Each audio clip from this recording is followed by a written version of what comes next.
Hi, everyone. It's Courtney here from RuleBreakersClub.com. Welcome to my next broadcast. Today, we're talking about how to start a profitable business in a highly competitive industry. We're going to dive into that. I've got a whole lot to say about this topic. Can't wait to share with you. Before we get started, I want to make sure that you download the worksheet that goes with this workshop or this live broadcast, and you can grab that at rulebreakersclub.com forward slash competition. So it's a worksheet that's literally going to walk you through the 5 steps that I'm going to teach you at the broadcast. So just go ahead and grab that. We're going to get started diving right in. If you're watching the recording, you can hit pause, obviously, go get that, and then come back and hit play. But if you're joining me here live and it takes a few minutes for that worksheet to show up in your inbox, then what I'd like you to do is just grab a pen and some paper and take notes, and then you can use the worksheet later on, or you'll get it, as we go through the process. It'll show up in your inbox. It just takes sometimes up to 15 minutes. So get that at rulebreakersclub.com forward slash competition. If anyone wants to throw that into the comments, that would be great. I will update the description of this afterwards so that we can have that link in there for everybody. Okay, so we're talking today about how to start a profitable business in a highly competitive industry. And the reason I want to talk about this is because just about everybody is starting a business in a highly competitive industry. If you're not starting in a business in a highly competitive industry, either you've already implemented the steps that I'm going to teach you right now, or it might actually be a bad sign. So we're going to talk about why having a lot of competition is a good sign, and then how to get away from that competition and to leverage that, but do your own thing at the same time. So it's not always about creating a totally new thing that nobody's ever heard of before, but about finding your own category that you can go in, your little niche, your little nook where you're not going to have competition, or at least not a lot of competition, and you can get known for that one thing and really create some momentum for your business. So I hope that sounds really good to you. I personally have been through this. So when I started my business back, we're going to go 2012, because even though I had kind of been in business before that, there isn't really an exact start date of my business. That's when I started offering copywriting services. So I took Marie Forleo's B School in 2012, and I decided that I wanted to have a copywriting business because I looked at my passions and my talents and what the market wanted, and I was like, this is it. I'm going to be great at copywriting. So then the next thing I did was I Googled copywriters and copywriters that I'd already been following, and I looked at the packages that they were offering for web copy, and I created packages that were essentially the average of all of the packages that I saw online at a lower price, because I figured I'm new here. I've got to charge, pennies on the dollar. So what ended up happening is I started my business that way. And yeah, I got a couple of clients, and yeah, I would get my name mentioned in a Facebook group or two. I'm sure you can mention if you've been through that, where you're in those Facebook groups where someone goes in and they're like, I'm looking for a graphic designer. I'm looking for a life coach or a business coach or a copywriter, a virtual assistant, whatever it is. And then you get 75 responses of people tagging all the different people they know who do that and been in that situation before. I totally have.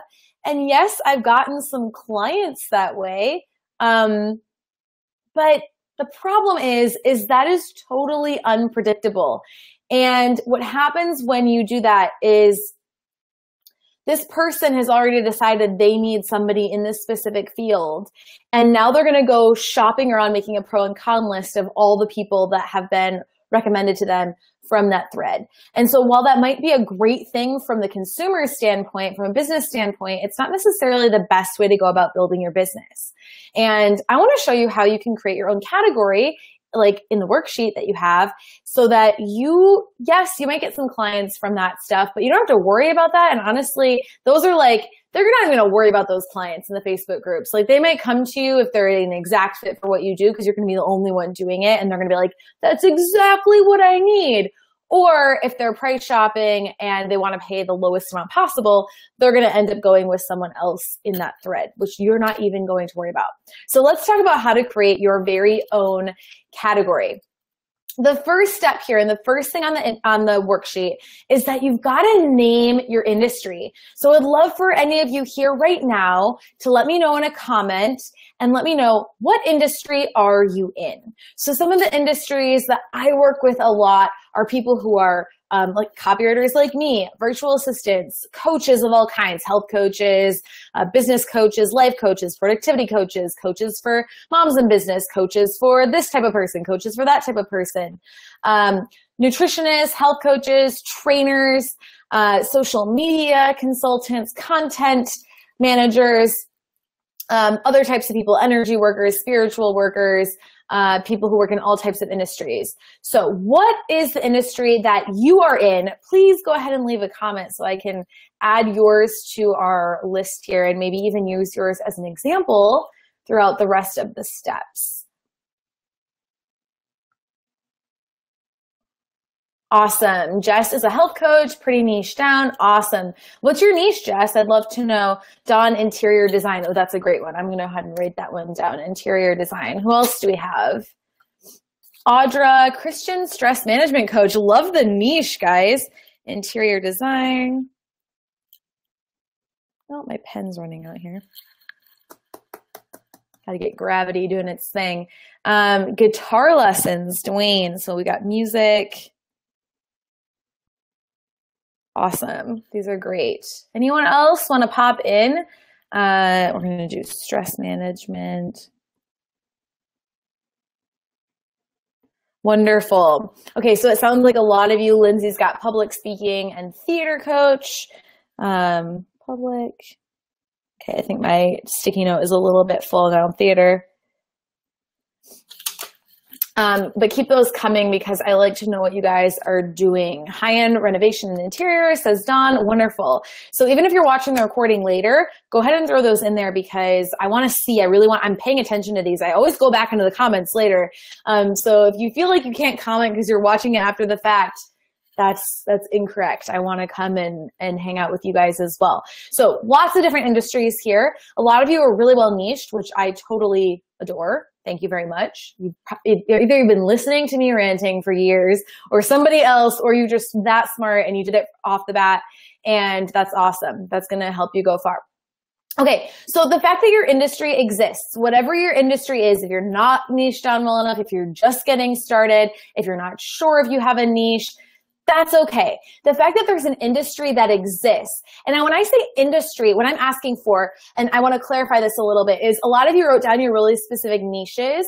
What we're asking for here is actually just the general niche. So the industry is the concept or the category that the market knows about. So we're not asking about something you invented. We're asking about what's the thing that other people have heard of that's the category they would have put you in. That's what we start with.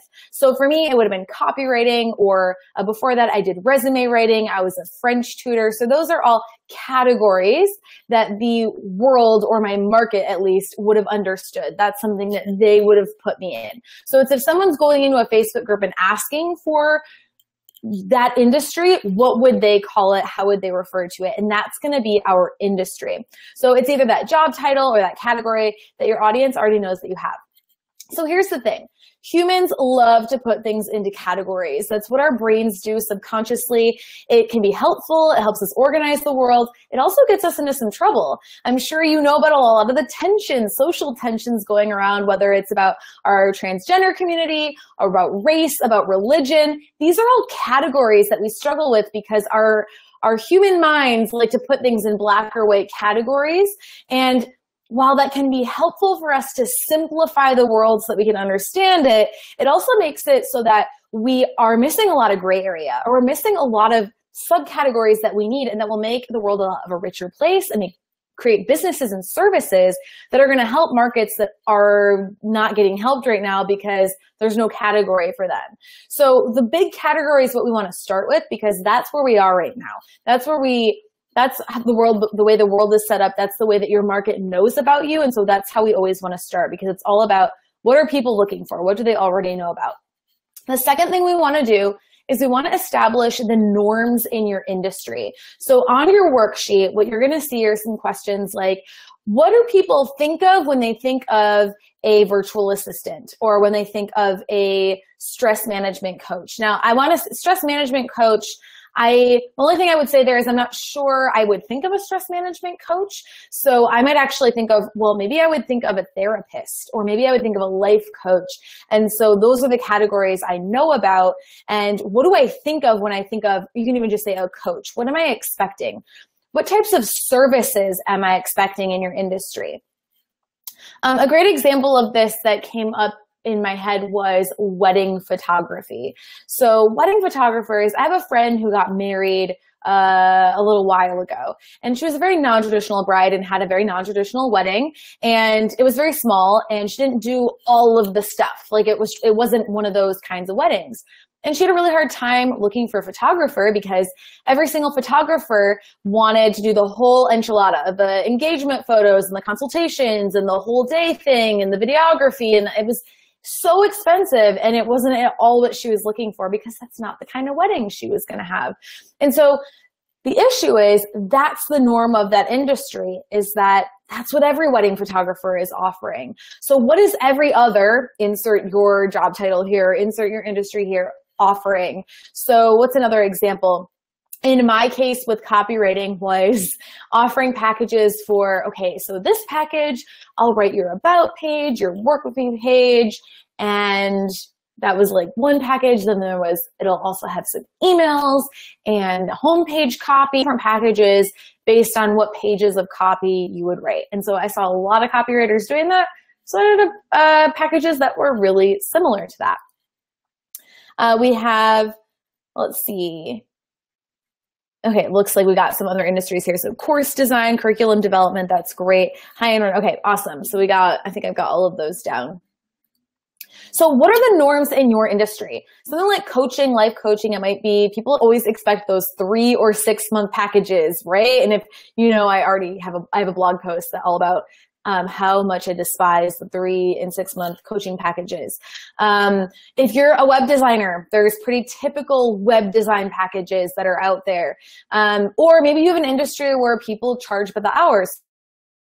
So maybe you're a miss or a psychic, and people charge by the hour in what you do. And so they're always going to be comparing you to the the people out there that they're looking at who have responded to that Facebook post looking for X, Y, or Z type of person. So we want to establish those norms, because what we're going to do next is we want to make sure that you are not doing the norm. You're not doing the status quo in your industry.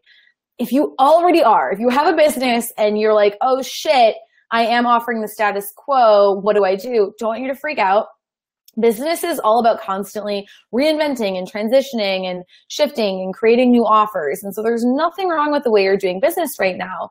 But by establishing a new category, doing the steps that we're doing right now, you'll be able to actually claim an entire niche market and have clients coming to you on a much more regular basis and booking people out a lot farther in advance. So that's my goal for you. It doesn't mean you have to stop doing what you're doing or that you have to do that right now. It just means that this is what's going to help you to gain a lot more momentum and become known for one thing and become the go-to person for that thing, so that you don't have to respond to those Facebook posts. Oh, Melissa's a copywriter. We got a copywriter here. Wonderful. Okay, so step number 3, that brings us to step number 3 on our worksheet, and that is identify the gaps. Where are the gaps in your industry? So what problems are not getting solved by the current status quo? What things aren't getting done because everybody's doing these things and so nobody's focusing on this other stuff? What segments are being left out or not being served by the current types of services? So I want to tell you a little story or example about what I mean here. I'm going to use my example of a service that I just retired, but I offered for a couple of years, called Sales Page CPR. So Sales Page CPR is a service I developed after doing website copy for a while and realizing I'm just not getting the momentum that I want. Like, people are referring me and I'm getting recommended in Facebook groups, I'm getting tagged, and I have some clients, but I can't seem to get over this never knowing where the next client is going to come from problem, and freaking out at the end of the month and really having no way of going out and getting more clients. I had to just kind of sit there and wait for somebody to email me. I didn't know what to do. So what I realized was that I had a lot of emails from people. I had a lot of comments on blog posts, literal emails from stations that I had had with other entrepreneurs where they were telling me that a problem they had with copywriting is that they often had written their own copy. They didn't want to pay for custom copy. Maybe they couldn't afford custom copy, or they just didn't want to do that route. They wanted to write part of the copy. And then they wanted to know, how can they make that copy better? They wanted someone to take what they'd written and either give them advice on it or rewrite it or whatever. So I started to examine that. I started by giving them feedback on their copy, and then I kept getting them telling me, no, I love the feedback. I want to know how I can improve, but I also want you to rewrite it. So this is where Sales Page CPR came from, is that I started saying, okay, you're going to write your copy. And eventually I created tools for people to write their own sales pages, even if they hadn't written it yet. But that you're going to write your own sales page and then you're going to send it to me, because that is way better than doing a questionnaire. And that a lot of people already have a great sales page anywhere. They have some kind of sales page out there and they don't want to pay for a copywriter to start completely from scratch. And so that's how I was able to do Sales Page CPR and listen to this segment of the market that wasn't being served by the service that I had been offering doing general website copy. So that's how I found a little niche problem in the market, a little category that nobody else was doing, that there was a definite need for. And from the time that I started doing Sales Page CPR till the time that I retired it last month, and actually, to be fair, I really retired it at the end of 2016. I can't remember exactly, but I kind of changed it back. And long story short, I never had to really go looking for clients. They were always there. I had strategies for getting clients. I really never had to worry about it. And so that was a great way, a great example of when you create your own category, you can book clients out for months in advance and constantly have clients coming to you and get known for that thing. And then you can slowly expand out your business from there. So I'm getting a little bit ahead of myself, but step 3 is to find the gap. So what annoys people about the current options that are out there? Great example, my friend who got married. What annoys that non-traditional bride about all the wedding photographers that are out there? Wedding industry is a huge one because there's like a lot of norms about how things are done in the wedding industry. And I know a lot of people who have no interest in getting married in that way. So there's gotta be a market for doing things a little bit differently. You could totally claim that niche as well. So that is step number 3. Dawn, the worksheet is at rulebreakersclub.com/competition. Let me see if I can, I'll throw it in the chat here. Oh, I can just copy paste.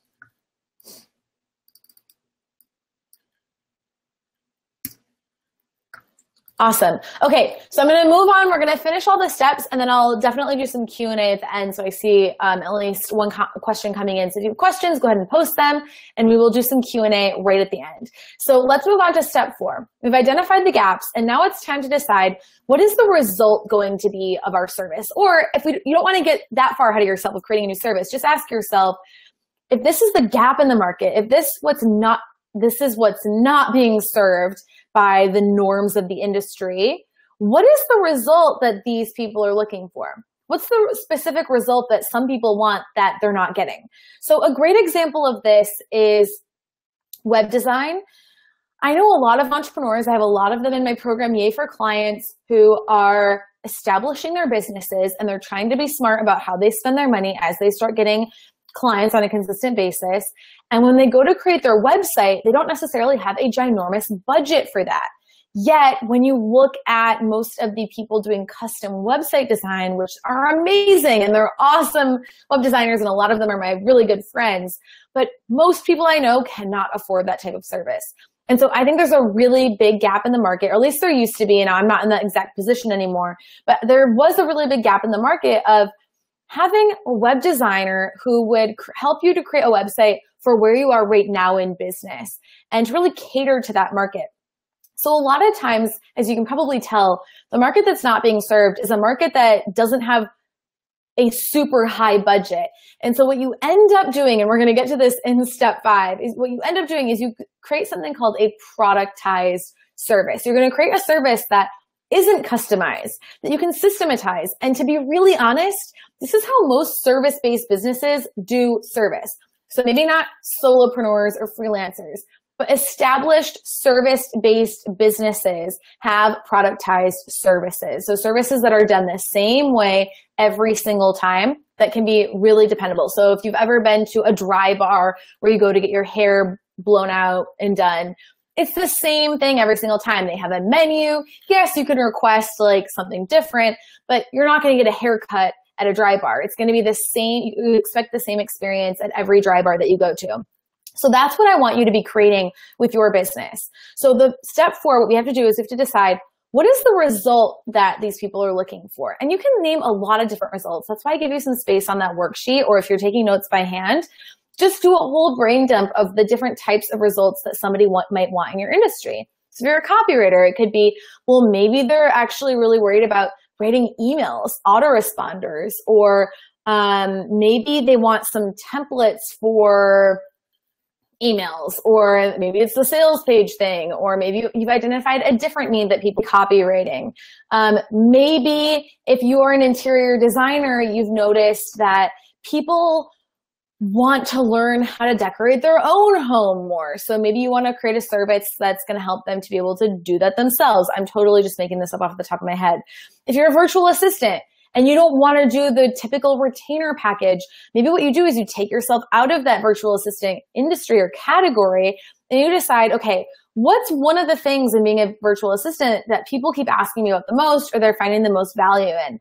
Maybe it's helping them to create a bunch of content in advance for their blog, or maybe it's helping them to create a social media strategy. And again, those are other categories. We want to get even more specific about what the result is of that. So maybe it's they want to have a plan for creating all of their Instagram posts and growing their audience by 500 followers every month or something. And so you're going to help them to do that. So the specific tangible result is what we want to brainstorm in step 4. And I got to be honest with you, this is the most important part. So the other step was just leading us here. But the most important part is making sure that for every offer you have, there is a tangible, specific, desired result that people are going to get from that offer. So for those of you who already have businesses, and I know that's a lot of you, I dare you, I would love for you right now to post in the comments, what is the specific outcome or result of your current service, if you have one? And otherwise, I'd love you to post in the comments, what could be a potential specific result for one of the industries that we talked about, even if it's not yours. So a virtual assistant, a productivity coach, a nutritionist. How about what about a publicist for entrepreneurs? What could a publicist help you to do? So I would love to see some of the things that you guys come up with. Make sure. Okay, yeah, one of the comments. So what are some of these specific results that we could come up with?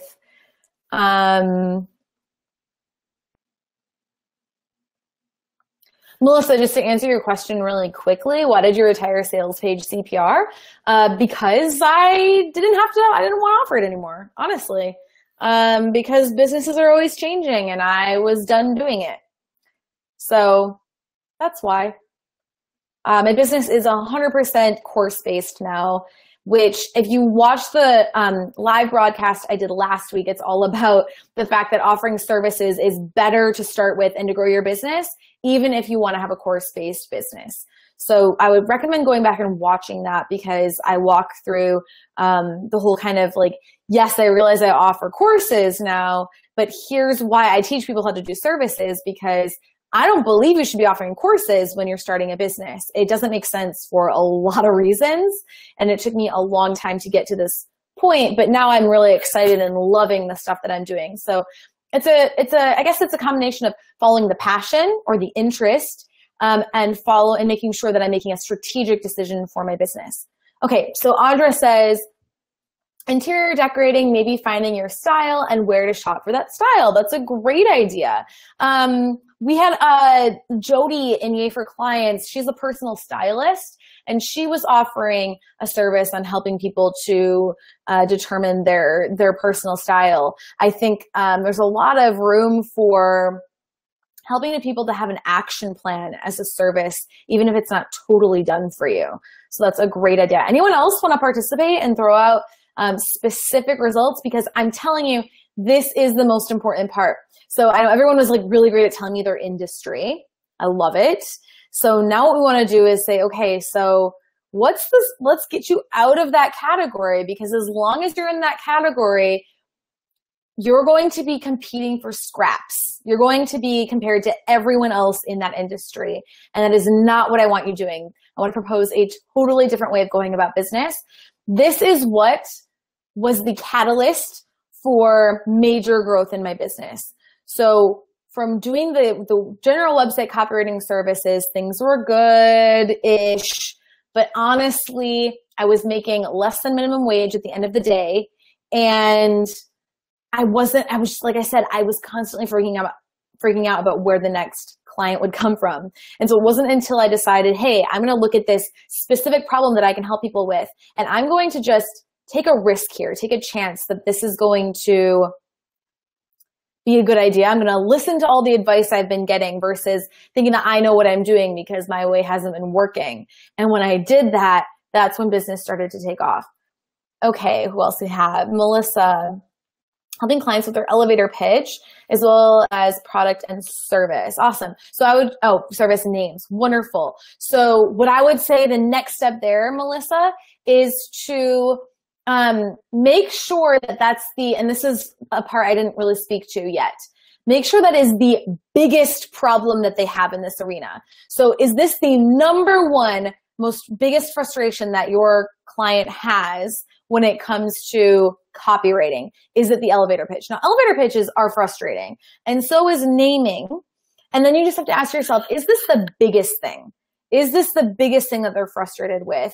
And so it has to be a big thing, because if it's not like one of the most frustrating things in the world to them, then you're going to have trouble as well. So I know that's hard, and I know it's hard to find that line, but we've got to really make sure that it's a problem that they really, really, really want to get solved. And that's something that, like, if you write a blog post that could help them solve that problem, do you really need to have a service to help them to solve that problem? So sometimes we have to make sure it's a little bit bigger of a problem. Audra, the stress management focus is new for me, so I'm still doing research. Wonderful. So the way to do research is to survey and engage and have conversations with your target market. That's the only research that you need to do, is to go talk to the people who are the people you want to work with and ask them about their frustrations and about their desires and their questions. Frustrations, questions, and desires. And if you do that through surveys, through conversations, through coffee chats, what have you, you're going to get lots and lots and lots of information that you can use, language that you can use to make sure that you're creating a great service. Awesome. Wonderful. You're on the right track. Dawn says, I have a freebie class, opt-in for defining your interior design style. Wonderful.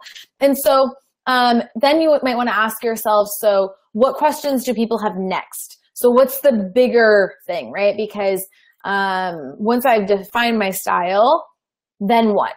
Then what's the next step along that journey towards getting to my bigger result, my bigger outcome that I want? All right, wonderful.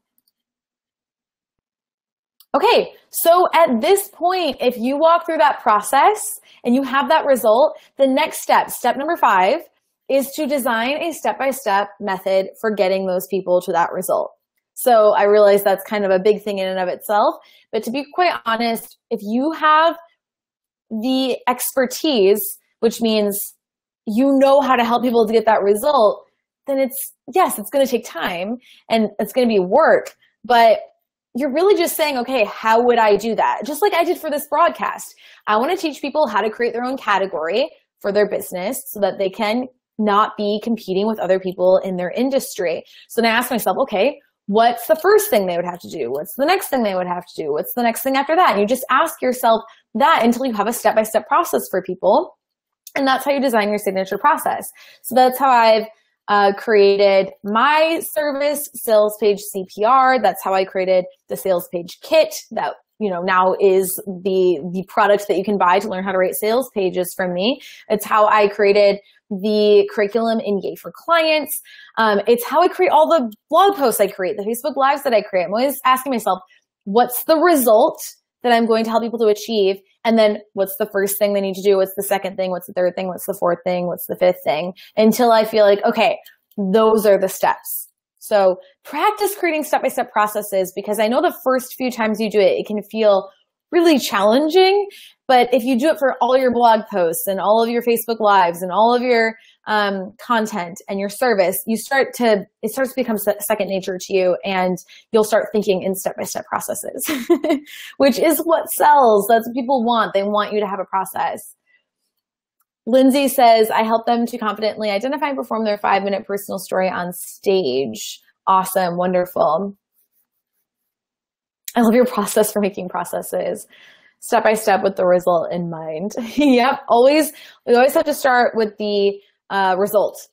And then you have to say, okay, where are they right now? Then you just build the steps. That's it. It's like planning a road trip. Where are we going to stop along the way to get ice cream? And that's it. Any other questions from you guys today? I would love to know about. And again, just make sure you grab that worksheet, because if you have that, it's just going to walk you through all of those steps and all of those questions that I gave you.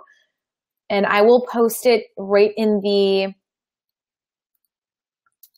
status for this post when I'm done here.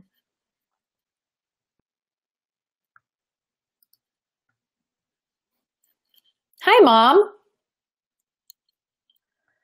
We're just wrapping things up, but I know there's a delay, so I just want to see if anyone has any other questions about figuring out what your industry is, and then following these 5 steps to creating your own category. Making sure that you are starting with that industry, right? Because when you start with the industry, you know that this is something people are already realize is a problem they're already paying for. And you have to start with what people already know in order to create something new. You can't just throw something random out there, or else there's going to be just way too much educating around it. Dawn, what if you have a process but not for DIYers, but for my full service clients? Is it better to list your process on your website? And okay, there's a lot in here, so let me see if I can unpack this really quick. Okay, so I think the problem in the questions here is that you have to it always starts with a client. So you're kind of asking about 2 different types of clients. You have your custom people and your DIYers, and different clients are totally different offers. So you can't give the same thing to someone who's a DIYer as someone who's not. Now, what you can say is, for example, it's an example of this. So I had people, I said, okay, you're going to write your own copy, then you're going to send it to me, and then I'm going to do my work. I'm going to do my magic on it. So what I did was, once the service got to I raised the price, and then I gave people the sales page kit. So for people who were newer to writing sales pages or needed a lot more hand-holding, they had the sales page kit to actually walk them through the process of writing that before submitting it to me. For people who are a lot more established, so I worked with a lot of business owners who were launching things all the time. They had multiple 6-figure businesses. They didn't probably use the sales page kit. They already had a solid sales page. They sent it to me, and then I did my magic on it. So you have to just think of, is there any overlap between the DIYers and the non-DIYers? And if not, you don't have to work with both, but you need to ask yourself, okay, number one, are you getting as many clients as you want? Because if you're already getting as many clients as you want doing what you're doing, then you don't need to follow this process. But if you want to get more clients, then I'm always going to say, so how are you creating a service that is different from everything else out there? Because I don't want you to have a bunch of competition. And in order to do that, we need to ask ourselves, what does my market want? So maybe your market is people who want custom. Maybe it's not DIYers, but you have to ask your traditional design process not giving them? What's missing? What do they keep asking me about? So what I would say is to just say, go back and look at what are they asking you about? What are you constantly getting questions about from your clients, from your audience, from potential clients? And that's going to show you some trends. And then to answer the next part of your question there, is it better to list your process on your website? Okay, so I think I don't want to overanalyze this too much. It's kind of outside about today. You're going to sell people that you have a process, and you're going to tell them the process should be laid out in result. What I mean by that is step 1 is how to pick your style. Step 2 is how to shop for your style. Step 3 is, so you're not telling them the how. You're telling them what the result is of that step, if that makes sense. So you're always telling them, I have a 5-step process. First, we go over how to define your design style. Second, we go over the stores you should be shopping at. 3, we go over how to declutter. So you do need to sell that process, absolutely 100% without question. But you're always selling it based on what the result is of each step. So the name of each step should be based on what the result is of that step. And so you know you have enough steps if you've covered all of the steps. I mean, honestly, you just need to break it down into categories. I would say 15 steps is probably way too much. I think like 5 to 8 is a good range. But honestly, it just comes brain dump and then organize. Brain dump and then organize. So what's all the things that I need to do with somebody? And then how do I organize that in order? I don't have any other more magic tricks than that. That's how I've created everything. Is if you're at a point where you are going to be the expert at something, you have to already have some kind of process, right? Because if not, you're not an expert. And I know everyone says that you're an expert, you don't need anything. If you don't have some kind of process, now you might not realize you have a process, it might be subconscious, and that is really common. So if you are really an expert at something, you're so good at it, you don't even realize what you're doing. What you need to do is go take a couple steps back, and you need to say, okay, what do I do when I do this work? And then maybe the next time you do it, you need to document what you're doing, because that's the only way that can work. And then just make sure that you're filling in the gaps. So again, 5 to 8 is probably good in terms of steps, but I wouldn't overanalyze this too much. Essentially, just keep it really simple.